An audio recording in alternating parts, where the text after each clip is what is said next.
It was actually at the Meadowmount School of Music. I was probably 13 or 14 years old in high school, and I went there for 3 summers, and it was just the perfect place for a high schooler. It gave me structure. It forced me to practice. They took my phone away. I couldn't do anything but practice.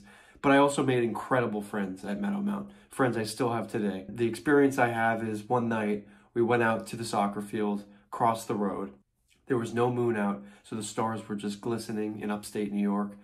And a friend turned on Mahler 2, the Resurrection Symphony. And we all listened to the slow movement and through the whole symphony. And it was just such a special memory for me, because it was the first time that I was around people who loved what I loved. And I didn't think that was possible before. So it gave me a lot of faith in what I was going to do, and it gave me a lot of courage to continue practicing and reaching for those stars. This is the second experience I wanted to share with you today that really inspired me to become a musician, and that was in college at Indiana University's Jacobs School of Music. On the program that night was the Alpine Symphony by Richard Strauss, a colossal work that is the musical depiction of climbing the Alps and everything that entails, that journey. And I remember the energy in that room was palpable. Carl St. Clair was conducting us, and halfway through the piece, we reach the summit of this mountain.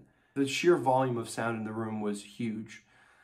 And I remember looking up at Carl St. Clair and making eye contact with him and having this moment where we just let out this huge grin, because we're just basking in the sound. It really fueled me for a very long time, because that feeling of being on stage, connecting with each other, connecting with your friends, and inspiring each other and your audiences, there's just nothing else like it.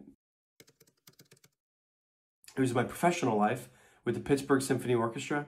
I was a substitute musician, and it was actually the first concert I played with them. It was Brahms' Second Symphony and the Bruch Violin Concerto.